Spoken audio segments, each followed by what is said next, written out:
Hi everyone, and welcome to this week's lecture on the Cabaretera genre and our film of the week, Aventurera.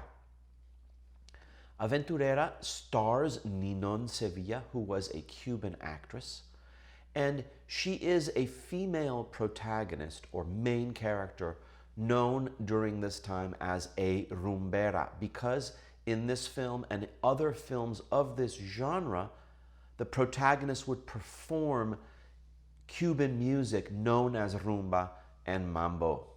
This film stars, as I mentioned, Ninon Sevilla in the lead role of Elena Tejero. It also features Andrea Palma as the villainess, Rosaura, Ruben Rojo, her husband, Mario. It stars Tito Junco as another villain, Lucio, and Jorge Mondragon as yet another villain, Pacomio. Curiously, I don't know if you noticed this, but I want to bring it up. It also stars Miguel Inclán as Rengo, who doesn't say a word throughout the whole film. But we know him from Los Olvidados, and we also know him from last week's film, Maria Candelaria. So you can see that Miguel Inclán was quite a famous and well-known character actor, and he appears in many films during this period. We'll talk more about Rengo later. Let's talk now about Aventurera. So briefly about the music, I want to mention that the production numbers, now a production number is basically a song and dance. So the production numbers were written, the songs, by Alberto Dominguez, with one exception. The title number of Aventurera, the actual song Aventurera, was composed by the legendary songwriter Agustin Lara, and it was sung in our film twice by Pedro Vargas. Talking now about the Cabaretera genre, this was one of many genres of the golden age of Mexican cinema. Linda Rodriguez writes as an introduction to the genre, as compared to other Cine de Oro films, the Cabaretera films played the erotic and celebratory counterpart to popular comedy or drama films, either set on the rancho or in urban locales, starring actors like Cantinflas, Pedro Infante, Maria Felix, or Jorge Negrete. The plot lines of the Cabaretera films largely thrived on the seedy intrigue of sex, dance, excess, and the celebration of music, in contrast to the lighter fare of other films of the period. The rumberas, the performers, performed in this intersection of Cuban music, male desire, personal survival, and danced choreography. So we can see lots of threads in these films being pulled together. Lots of themes and topics: sex, dance, excess, and celebration of music. And themes: Cuban music, male desire, personal survival, and danced choreography. So we've already looked at other elements of Mexican melodrama in Maria Candelaria, so I want to focus on other elements, even though there is a lot of melodrama present. Cabareteras are a dominant genre in the late 1940s and early 1950s. They feature female protagonists who are forced into sexually compromising positions like erotic dancing and prostitution. They typically highlight the flip side, the converse or reverse side to the adored and venerated Mexican Madonna or Virgen, as in Maria Candelaria. Here, these films, the Cabareteras, portray the exploited sex worker who has surrendered her dignity in exchange for material goods and well-being. So on the one hand, we explored in Maria Candelaria the virgin, the venerated, adored, innocent, and pure soul. Here, we're looking at the other side of that, right? We're looking at the flip side of the coin. We're looking at the prostitute or the exploited prostitute. These films, the Cabareteras, are a distinctly Mexican adaptation and mélange or mix of three other dominant film genres. As I mentioned, the melodrama, which we already explored in Maria Candelaria. In Hollywood, the melodrama was known as, quote, the woman's film. It's also part of our genre is the musical or the comedia ranchera. Now, comedia ranchera, we haven't really talked about it, but it's basically a comedy with musical set in a rural setting. These comedias rancheras, or typical Hollywood musicals, featured song and dance numbers. So far we have the melodrama and we have the musical. The final element is the film noir. The film noir is a Hollywood invention and typically featured some of these most famous films: Double Indemnity, Detour, Sunset Boulevard, Touch of Evil, four of perhaps maybe many more film noirs that were famous during that time. So we've already looked at the melodrama. Let's take a closer look at the musical and film noir components of the cabaretera genre. First, the musical.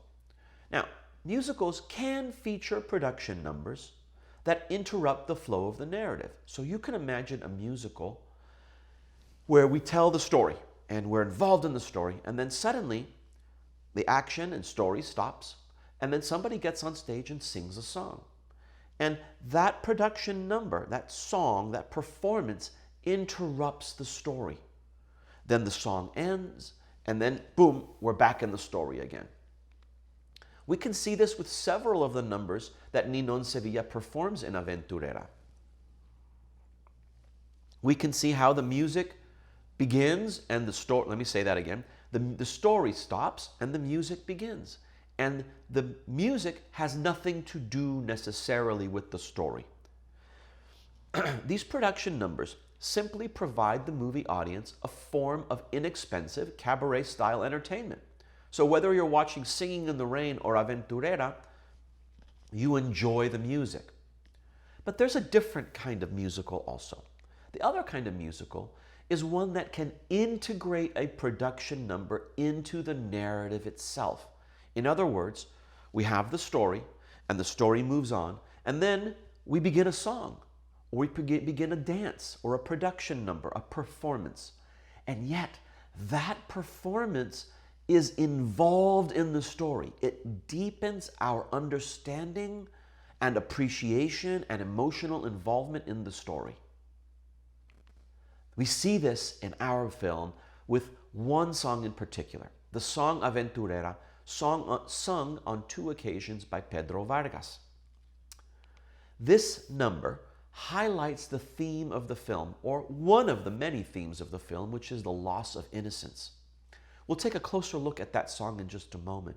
But it's really interesting how this particular film has both songs that are simply designed to entertain, like the rumba, or like some of the song that's set in Brazil, like the samba. But then there are other songs which also deepen our understanding and appreciation and emotional involvement in the film. This song also bookends Elena's story, as she hears it once toward the first half of the film, and then hears it again near the end. And in both instances, the song's lyrics and delivery deeply move her the second time to tears. So they're an hour apart.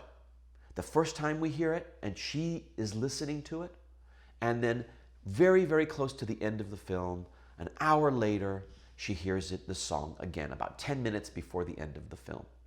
Let's take a closer look at that song and why it's so important. All right, so the song was written and composed by the very famous composer Agustin Lara. Here are the lyrics to the song. Vende caro tu amor aventurera. Sell your love dearly, adventurous. Da el precio del dolor a tu pasado. Charge for the pains of your past. I guess I'll just read it in English. And he who wants the honey from your lips, let him pay for your sin with jewels. Now, obviously, when we read it in translation, without music, without song, it sounds different. It's very moving when you watch the song being performed and we understand what the lyrics are. So he is telling her, sell your love and charge for the pains that you've experienced. And the person who wants the honey from your lips, make him pay for your sin with jewels. The second stanza goes like this. Ya que la infamia de tu cruel destino marchita tu admirable primavera, since the infamy of your sad fate has forever stained your once promised spring. That's a sign of hopelessness. He's basically saying, since you are permanently stained, you are permanently damaged goods. Haz menos escabroso tu camino, vende caro tu amor, aventurera. At least make the best of it. Sell your love dearly, adventuress, which is aventurera.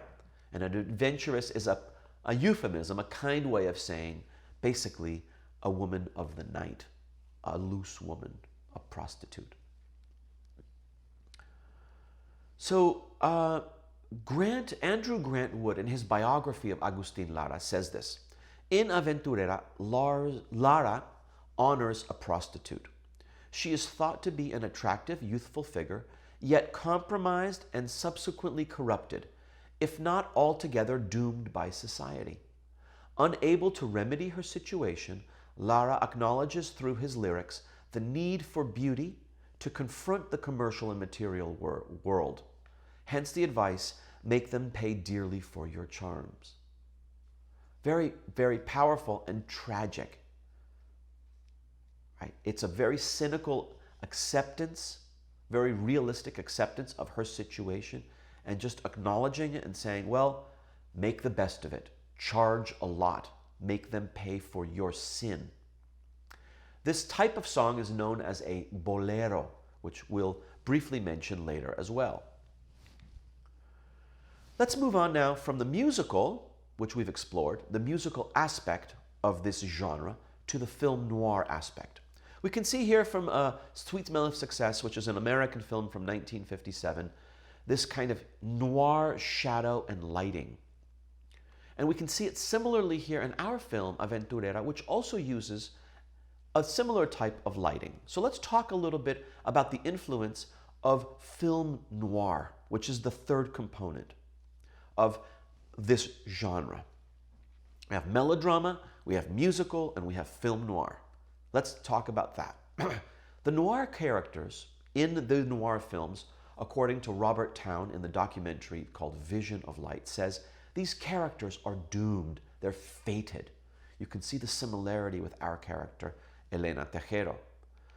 In film noir, the protagonists, who are frequently male, that's a difference from our film, because our film is not really a noir, it's just influenced by noir, and it's turned into more of a Mexican version that uses noir. Protagonists are flawed characters, like moths to a flame. Some flaw in them that drives them to their fate. So these are characters who have a flaw.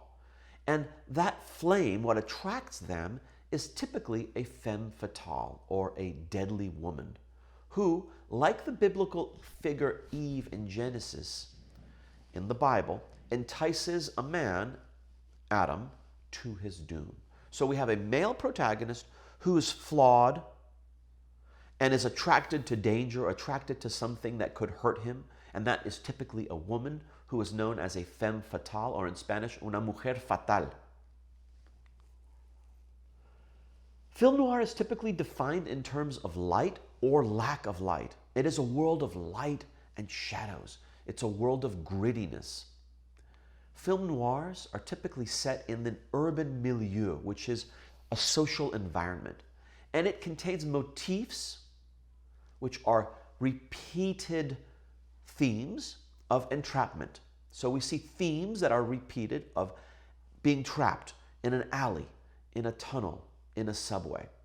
So according to Google, the definition of motif is a distinctive feature or dominant idea in an artistic or literary composition, or a short succession of notes producing a single impression. A brief melodic or rhythmic formula out of which longer passages are developed. So think of that as a distinctive feature or idea that is repeated in an artistic or literary composition. So it's something that we see again and again.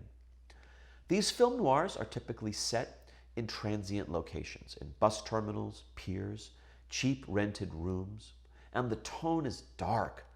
The term film noir literally means dark film in French, right? Cine negro. Dark as in dark side of the soul. The tone of these films is fatalistic and paranoid. It's pessimistic. It emphasizes the darker aspects of all of our human condition. And these themes revolve around violence, lust, greed, betrayal, and depravity. Depravity just means perverseness. Do you see the similarities between film noir and Aventurera? We can see that film noirs are gritty and dark themed, and there's always a sense of something bad is about to happen. And it usually does. One final convention of film noir is that these are fast and exciting films. There's a relentless pace to the narrative. Typically, we have an impeccable sequence of shots and cuts that don't allow you out of the narrative. Now, certainly in Aventurera, I felt that, and I'm sure you felt it as well. You were completely sucked into it, pulled into that world, completely involved. Let's talk about film noir visually and see if we can spot those similarities. Film noir utilizes strong but simple graphic elements. Right? A clear, like we can see here, a clear graphic element, a silhouette of a man against a foggy background, which is bright. They are visually stark and spare, clean and simple. There is typically a single source of lighting, or we'll have slashes of light. There are lots of shadows. These films, as the documentary Visions of Light puts it, are not afraid of the dark. There's a lot of darkness in them, visually as well as thematically. There is the use of silhouettes and high contrast. So silhouette is backlit, like this image here, and lots of low-angle shots looking up at a character. Now, Aventurera uses a lot of these things, these aspects, thematically as well as visually, but it also upsets a number of noir conventions. It does not feature a femme fatale as the primary antagonist. Instead, the principal female character, Elena, is more a victim than a victimizer. Okay? So the principal female character is actually a victim, not the cause for the man's downfall, like in many film noir. However, Rosaura, who is female, Lucio, and Pacomio are all victimizers. So Rosaura, in a way, can be seen as a femme fatale. But there are also homme fatal, which is male, deadly males, and those are Lucio and Pacomio. But given the number of Elena's victimizers, these so-called, quote, bad characters can stand in for entrenched structural and societal aggressors. In other words, they are representative because there are so many bad people in the film trying to hurt Elena. They represent society in a way. The structure of society is kind of predisposed against her. Another way Aventurera is different is that most film noirs tend to end badly for the main character. They hit a brick wall, they get killed, their weaknesses end up crippling or killing them. Here, Aventurera appears to have a happy ending. But it's worth asking if Mario and Elena will indeed have a happy life ahead of them. So we feel relieved at the end. We're like, oh my God, thank God, right? If our film were a noir, if it were an actual film noir, the gun that was aimed at her at the end of the last scene would have killed her. She would die at the end of that film if it was a film noir. Instead, she doesn't die. But at the same time, I want to complicate this a little bit and ask you, do we actually have a film noir ending or not? So the writer and the academic Paula Barrero Posada tells us, she writes this, she says, although the end of the story seems happy, showing husband and wife together, they are both destroyed inside. Now this really resonated with me. Even though the husband is still in love, he has lost some of his innocence because of his mother's betrayal, while Elena's life experience has also left her resentful. In a way, she has destroyed her husband just as her own mother ruined her father. Wow, right? I mean, we're so relieved that they're together at the end, but we also really have to ask ourselves, honestly, what are the chances that they're actually going to be happy together? They're not high. All right. So in this subtle respect, the film may actually conform to noir conventions and actually have kind of a dark ending or an ambiguous ending. Happy, but not perfectly happy. Let's be honest. I want to talk about something that is very dominant in cabareteras, which is the duality, right? On the one hand this, on the other hand that. So in her book, Cine Sonidos, Film, Music, and National Identity During Mexico's Época de Oro, we have an abstract, which is a summary of the first chapter. So I want to read you this. Chapter 1 in her book focuses on the diegetic music, that's the music in the film that the characters are dancing to, performed in the prostitute melodrama. That's the cabaretera. It's a prostitute melodrama. And the cabaretera subgenre, concentrating on the genre's associations with sexuality, modernity, and gender. All right, so sexuality, modernity, and gender. Those are the associations of this genre. Since the Porfiriato, now you remember last week I talked about Porfirio Diaz, who was the dictator of Mexico at the end of the 19th century and the beginning of the 20th century. So that's known as those 30 years are known as the Porfiriato. Since the Porfiriato, the prostitute functioned as a deeply controversial figure and symbol of woman in popular culture. Isn't that amazing? Perceived at once as a social vice and as an exploited necessary evil. We'll talk more about this in a moment. Santa, 1931, the tragic story of a young country girl turned prostitute, became Mexico's first sound film. Think about that. Mexico's first sound film that used dialogue, sync sound dialogue in 1931, was the story of a young girl who became a prostitute. Her name was Santa. And Santa means holy one or saintly. Cinema presented her musically in two distinct ways. Dance music exposed her as a sexual figure, while romantic and sentimental boleros, that's the song type that I was telling you about, like Aventurera, the song, painted her as a figure of tragedy. This chapter analyzes the function of music performances in two canonic prostitute melodramas, Santa and the 1950 cabaretera film Víctimas del Pecado, which also stars Ninon Sevilla. Here she is. Music signified the prostitute protagonist's split identity as a seductress and an empathetic figure, uncovering her problematic position that continues to be exploited on and off screen. Now bear with me for a moment. Let's unpack that. So, on the one hand, the cabaretera genre exposes the main character as a sexual figure.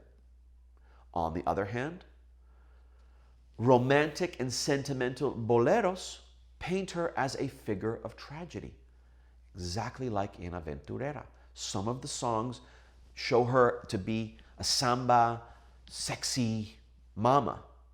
Other songs, like Aventurera, make her cry, show her as a figure, a tragic figure. On the one hand, she's perceived as a social vice. This is a problem that society has to deal with. prostitution. On the other hand, though, she's exploited by the movies and by men as a necessary evil. Well, it's a necessary evil. We may as well make money off of her. On the one hand, she's given a split identity as a seductress and as an empathetic figure. So we have a real duality here, okay? A real sense of ambivalence about prostitution, about women who are kind of forced by circumstance, or literally drugged and raped, like in Aventurera, into this lifestyle. That's not really the word for it, but into this world, or ambiente, as the movie calls it. And this uncovers her problematic position that continued to be exploited on and off screen. So the main character, the rumbera, is in a problematic position where she's exploited on the screen and in actual cabarets at the time. At the same time, the genre portrays, in many ways, a female character free of the hypocrisies of the upper and middle classes. So this is my point here, is that, okay, it's true that these movies paint her that way, but they also, in a complicated way, reveal a woman who's free of hypocrisy. She's not pretending to be a saint. She is what she is, and she's not pretending. Whereas in the upper and middle classes, there is, as embodied in Rosaura, lots of hypocrisy, pretending to be very saintly, but actually being immoral. The rumbera is liberated in her sexualized form of dance, in her relative independence and her self-sufficiency. She has a modicum of self-determination. She may also be, quote, empowered by her own ability to attract and discard men's attention. That's the one side to it. On the other hand, though, these films at once critique and participate in the male gaze discussed in our post-film context video. So if you watch the video Power and Perspective, the narrator talks about the male gaze and how that is something that these movies participate in. They allow men to visually exploit women on screen. So I want to just circle back for a quick second because I don't feel I tied this up neatly. On the one hand, we see her as liberated and empowered. I want to clearly acknowledge. On the other hand, though, many times, as in our film, these women are not choosing this. They are not making this decision for themselves. They are forced into it through sex slavery and human trafficking and so on, as we saw. But on the other hand, they also portray a form of proto-feminism in a version of a woman free from the shackles of middle-class conventions. So we have this constant back and forth. The women are not part of this kind of stuffy middle-class hypocrisy, and they're independent. But on the other hand, they're not really independent. They're dependent on this job because of financial necessity or the threat of violence. Ironically, again, however, the film ends with Elena finally relenting and adopting those middle-class conventions by returning to Mario's embrace. And this can be seen as a form of redemption for her character. So we have this great duality of the rumbera. Lots of complicated. I think this is the most complicated slide in the lecture today, right? Because we have so many ways to look at her. It's very complicated. So I would think about this when you talk about my question in the discussion board regarding this duality. Who is the rumbera really? Okay, let's jump into our film, which is Aventurera. Now, normally, everything I've said so far would be the pre-film lecture, but I'm combining it here into the post-film lecture. So this is where our post-film lecture would actually normally begin, because that was more of like the introduction, and now we'll talk about the movie. So Aventurera, let's talk about the narrative aspect of the film. It's set in 4 different cities. It starts off in Chihuahua, the capital of Chihuahua. And then it moves to Ciudad Juarez, which is also in the state of Chihuahua. It moves to Mexico City, then to Guadalajara, and then back to back to Ciudad Juarez.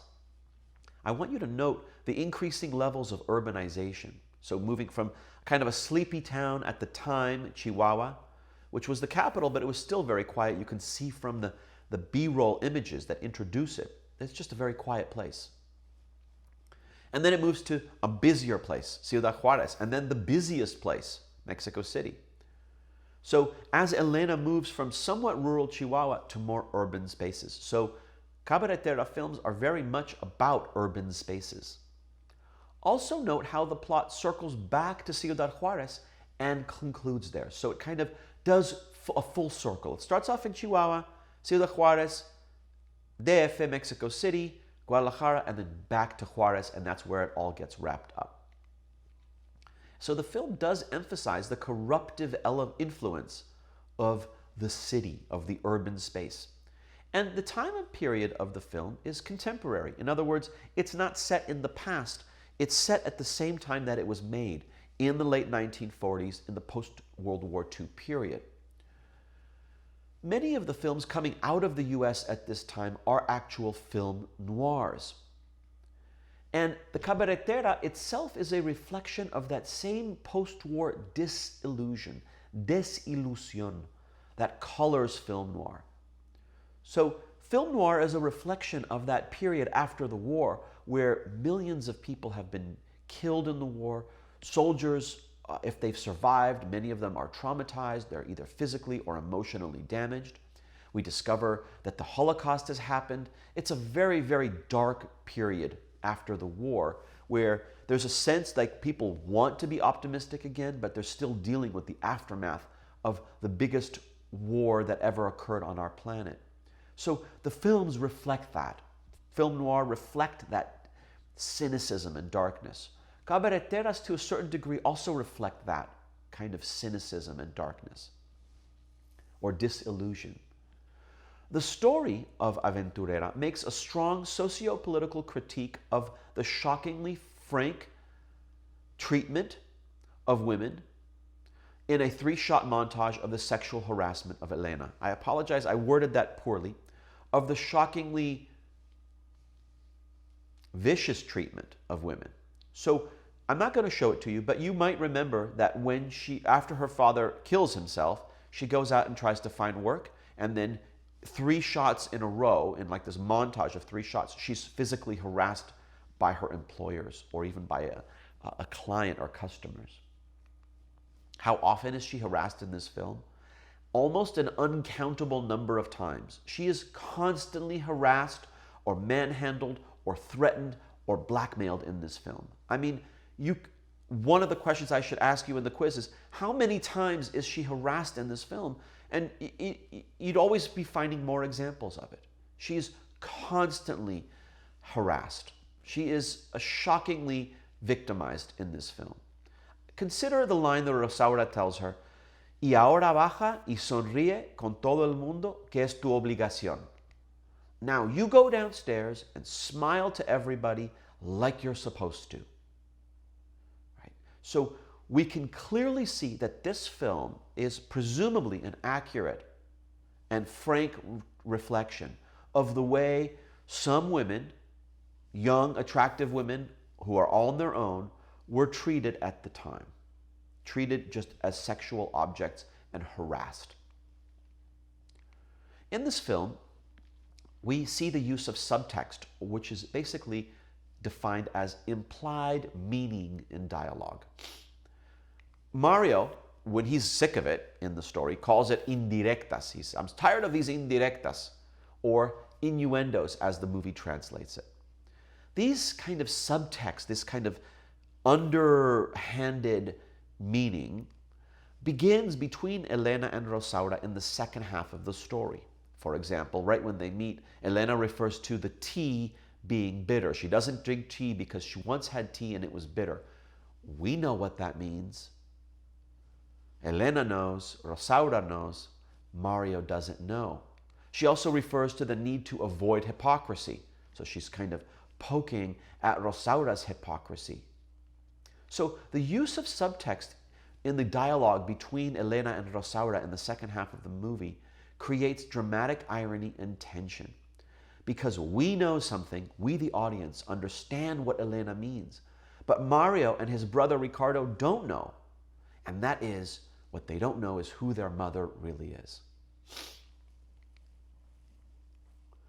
All right, so we've talked about, in narrative, we've talked about the harassment and film noir, and we've also talked about subtext, which are things that are important in terms of the narrative to understand.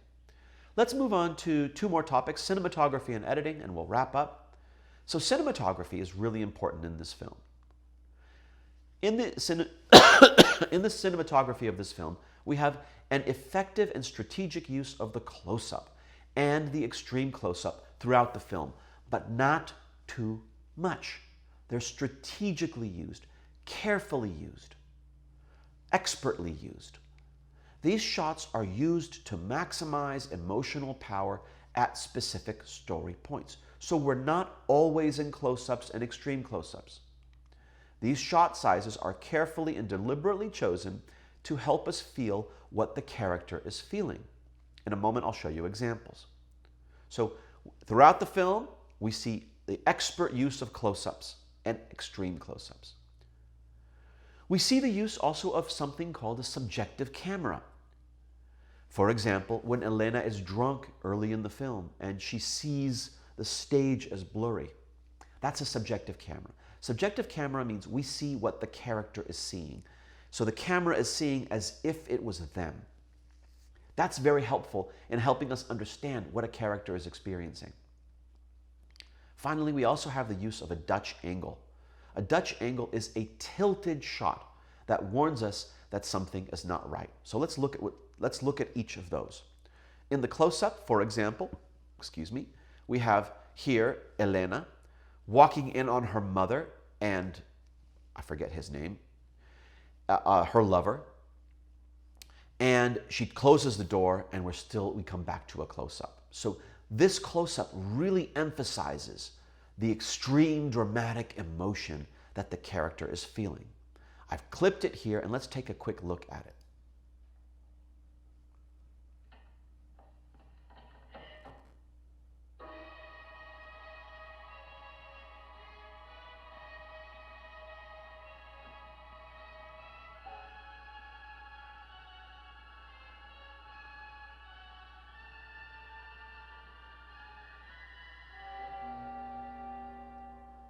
Okay, so you'll notice here that we don't have her in close-ups all the time throughout the film. This is a crucial moment, and that close-up really pulls us right into how she's feeling. We can totally feel the shock and the dismay. We also have there are lots of examples. I just pulled a couple more. We have a really great example when Rosaura is strangling Elena. And we can see here that she has this devilish look on her face. Then we cut to Elena, who's being basically choked to death, and we cut back to the person who's doing the action. And that close-up really shows us how determined she is to actually murder Elena. Moving on to a Dutch, we'll see more examples of the close-up a little later when we talk about editing briefly. I want to show you an example of the Dutch angle shot. So see if you notice it, a tilted shot. It subliminally warns us of danger, of something being off kilter and not right. So Elena here is coming in, she's drunk, and Lucio is bringing her into Rosaura's office.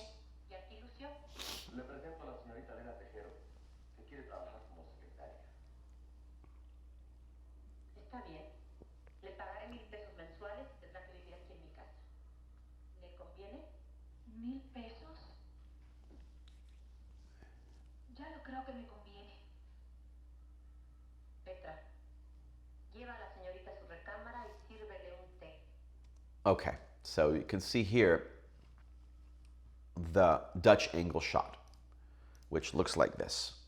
Okay, it tells us on a subliminal level. Look at this. Look at the angle of this shot. Right? It's not straight. It's not level with the horizon. The camera is tilted a little bit, isn't it? Is it that way or that way, right?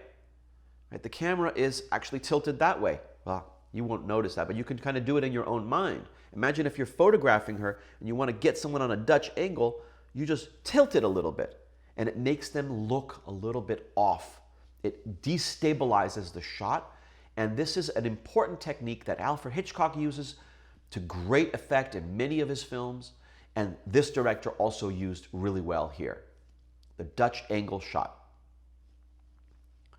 So we've got the close-up, and we've got the Dutch angle shot, and we've also got the subjective camera, which I'm not going to show you, when Elena sees blurry.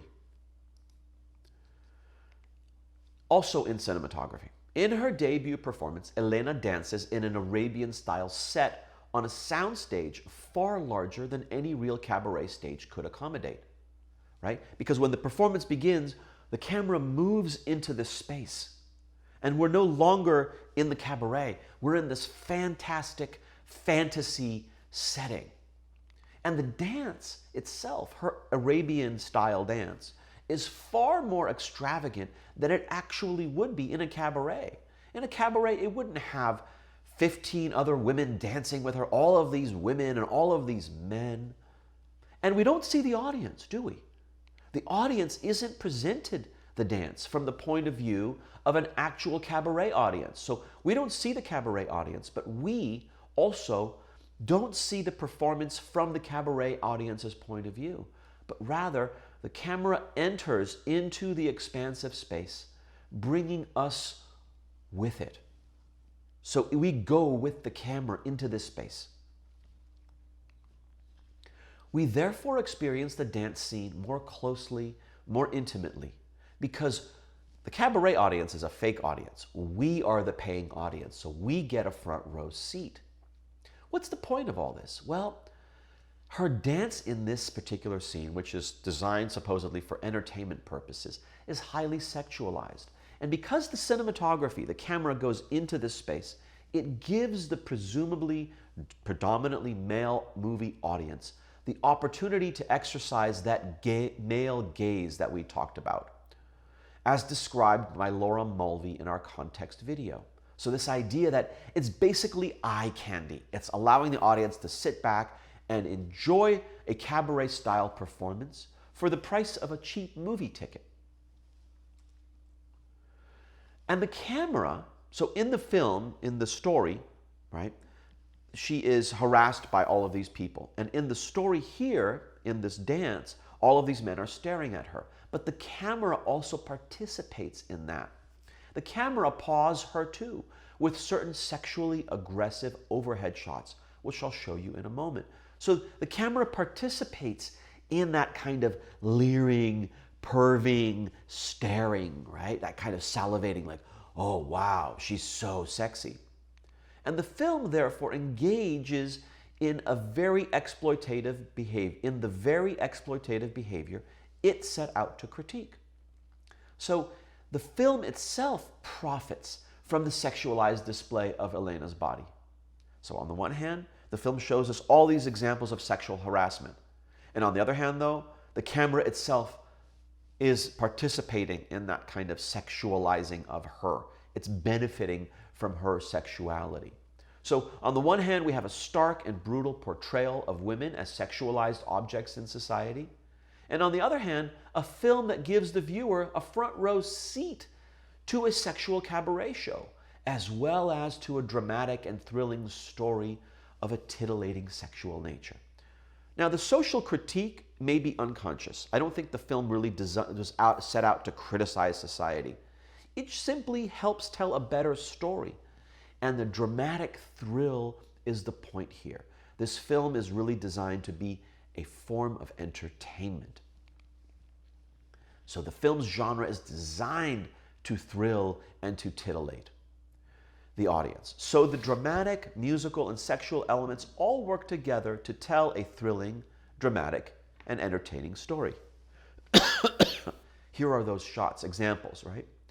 If you go back and watch the scene, you'll see this. The camera here assumes a very sexually aggressive angle. I mean, look at the position. It's an overhead shot. The camera like literally is on top of her, and she's prone with her body just completely exposed. Here's another example of that. Here's a very sexually aggressive cinematographic posture. It's an overhead shot that is very aggressive. All right, let's move on into editing, our final subject. So, editing is really interesting in this film. We have multiple examples of what's called montage theory or montage editing. Montage editing is when the filmmaker puts together at least 3 shots in a row, and these 3 shots, minimum 3 shots, convey an idea without the use of dialogue. So you put one image, then you edit it next to another image, and then you edit it next to another image. And when you put all those 3 together, you have, wow, that means something. Whereas if you just watch them in different order or you just take them out of context, the shots by themselves don't do anything. So we don't have a long take. We have chop, chop, chop, chop, cut, cut, cut, and each of those shots put together tell us a story. So let's see an example of it here. We're going to see the example here when Elena first first discovers that Rosaura is her new mother-in-law to be.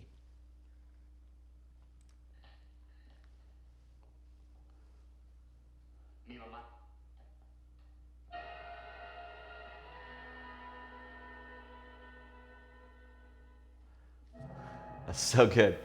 All right, can you see that? So we have 3 shots, correct? Let me turn off the sound. You probably can't hear it that well anyway. But so we have a wide, so not part of the montage, not part of the montage.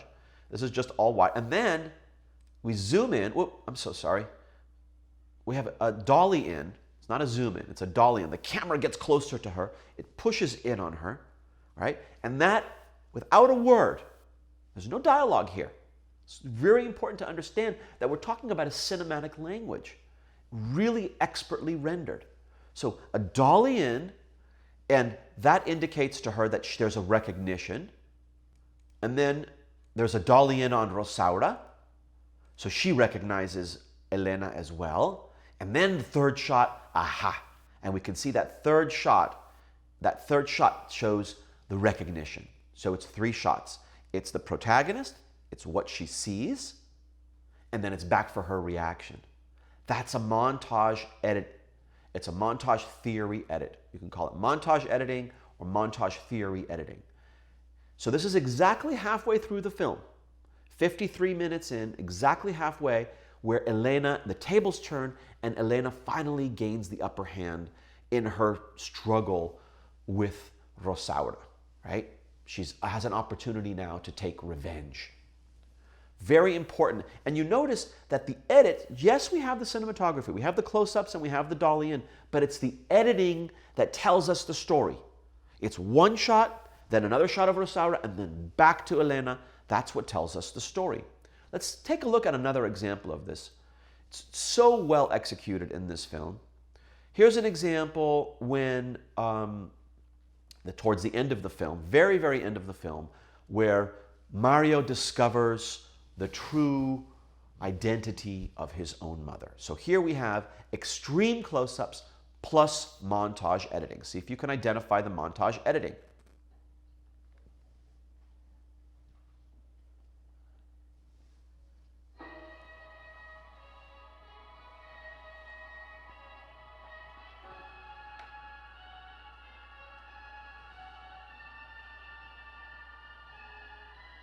Wow. Wow. That's all I can tell you. From a cinematic point of view, that is amazing. Not a word is spoken, but everything is said. That's what I want you to understand, and that is created through the montage edit. That is created through putting one shot next to another shot, next to another shot in a specific order, with a specific expression in each shot that we understand. So when we watch this sequence, turn off the sound, we understand exactly what's being said without words. We understand the feeling, the emotion. All right, I don't even need to tell you the words. I don't want to tell you the words, but I'll tell you anyway, right? She's obviously just stunned. She's just shocked and embarrassed and humiliated. And the camera pushes in, and now she automatically feels embarrassment and regret. I'm putting these words on it. Here, the movie is doing it for us, and we feel it. Okay, there it is. And now push in, the camera dollies in to Mario, who's beyond shocked. And now we have Elena, who looks first at Rosaura, then turns to Mario. We look at Mario. He's still stunned. Elena looks back from Mario, back at Rosaura, and then we see Rosaura. What an impeccable sequence of shots. That's just incredibly strong editing. So I want you to recognize that when you watch the film, now you've already seen it, but pay attention to that's exactly how the film is making us feel those things. Right? It's a combination of close-ups and edits of those particular shots in a very specific order. Imagine if you had those as pieces on a puzzle. You could put those pieces in a different order and you would have a different meaning. Correct? Or you could have filmed that in a two-shot, in a wide, and you could have them just a shot of Rosaura and then a shot of Elena and Mario in the same shot, and it wouldn't be the same. This is much more impactful. All right, we're moving on to another editing device, and we're about to wrap up here. We have a final editing device, which is called intercutting. And the film there's a sequence in the film when Elena well, let me play the scene for you, and I want to tell you what intercutting is. Intercutting conveys actions that happen at the same time. So we cut from one place to another person at a different place, and then we cut back to the first person, and then we cut back to the other person. So in this particular shots, the intercutting, cutting back and forth, that's what intercutting is. Back and forth between Ricardo, Mario's brother, and Elena suggests that they are thinking about each other, and the intercuts, quote, connect them via the editing. Let's watch.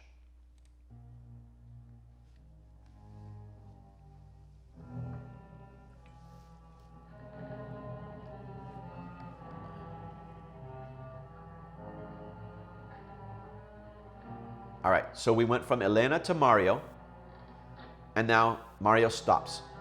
All right. I'm just going to pause it right there. Can you see what's happening here? It's Elena, then Mario, and then we cut back to Elena, and then we cut back to Mario. What is the editing doing? It's connecting them. It's telling us they are thinking about each other. And it's so true. He's debating whether he should or shouldn't make a move on his sister-in-law.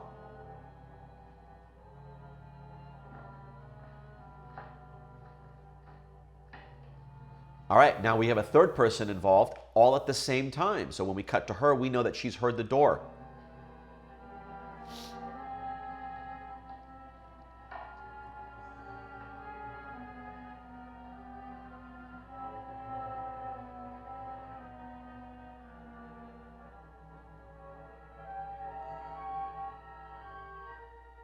And now we cut back to Elena. And now Elena, all right, she senses perhaps that Mario's outside her door.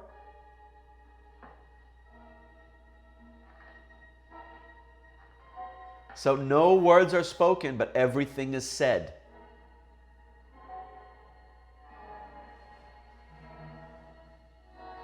And finally she gets up and she will make her way to his room. The most important part is this beginning part. It's Elena, Mario, Elena and Mario. So you can see here, that's called intercutting. Another term for that, by the way, is parallel editing. Let's take a look finally. I promised I would talk about Rengo again and Miguel Inclán, which I have to admit is one of my favorite roles here. I want to make 2 points about Rengo. One is how we, on 2 occasions, believe that he is going to hurt Elena. So I want to just talk about that. And the second thing I want to talk about is the power of a reaction shot. The power to influence our feelings. And so we'll talk about that in a moment. First, about Rengo. The first time we doubt him is when Rosaura asks him to take care of Elena when she's coming back to Ciudad Juarez. And we understand clearly what that means. Now, what wasn't clear the first time I saw this, but clear on a second and third viewing, was he took out a white handkerchief. Now, that was not clearly emphasized early in the film when Elena saves his life because Lucio wanted to shoot Rengo. And she saves Rengo's life. And Rengo didn't forget. So we think he's coming to kill her. And then in the moment we believe that's going to happen, he pulls out the white handkerchief that she had given him. And then the next thing we see is that he's going over to Pacomio's to take care of Pacomio. So he's now her ally. That's the first time. The second time is here. And I want to just talk about this, how expertly rendered the director and the cinematographer and the performances make us believe that it's possible that Rengo still has bad intentions. This is amazing filmmaking. The ability of the film to create tension and suspense and fear in us, and also to keep us guessing and on our toes. So this is towards the very end of the film, where she's going back to her hotel after she's heard the song Aventurera, and after she's revealed to Mario who his mother really is.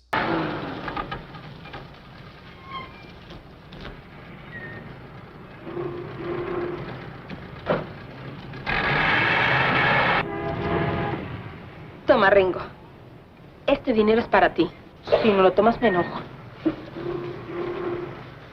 Gracias a ti me he visto libre de Pacomio y Rosaura. Está bien, como tú quieras.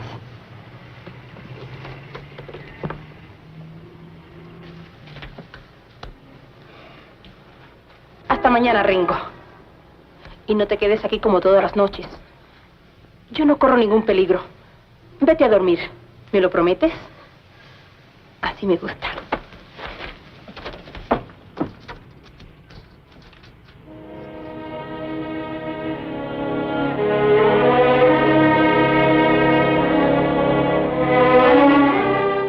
All right. Now be honest. How many of you actually believed that he was going to hurt her at this point? I certainly did. I thought it was entirely possible that he was going to hurt her. Amazing, really amazing performance. And it also kind of shows us, a question of our own assumptions. We assume that because every other male in the film, other than Mario and perhaps Ricardo, is a creep or an exploiter, that Rengo also is going to be that. But instead, she goes inside, and we're so relieved when he turns away and lets her go inside. And that brings us to the power of a reaction shot. So here's the final scene of the film, and I want us to see a reaction shot. A reaction shot, like the other scenes that we've seen where we have a montage edit the character, then we see what they see and we come back to that character. When we come back to that reaction, we feel a certain emotion. So reaction shots persuade us to feel a certain emotion or to intensify that emotion. Here, Rengo has just killed Lucio with the knife, saving Elena's life, and she doesn't even know it. And she's reunited here with Mario.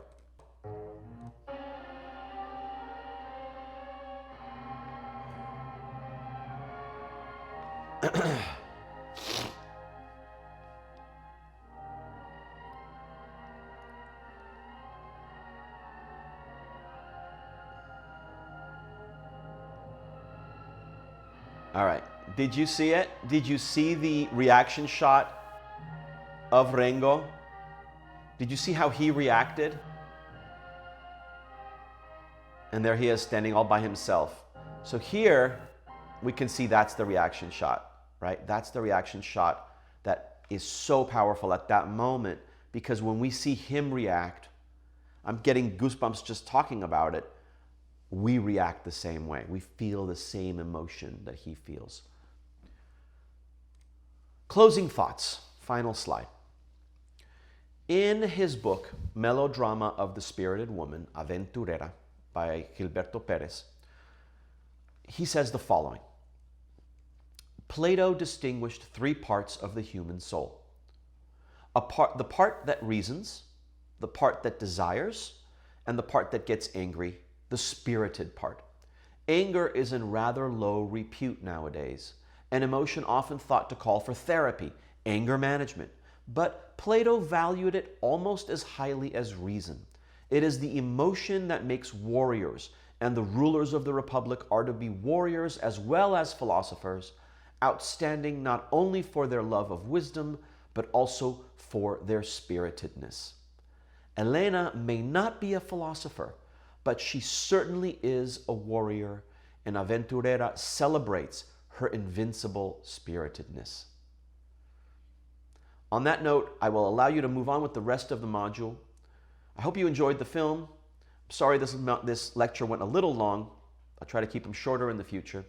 And please respond, do the reading. It's very short. There's an optional reading, which is amazing. I've also already posted the discussion board and the quiz. So go ahead and move on and do the discussion board and the quiz. And I will see you in our next module. Thank you, everyone. Bye-bye.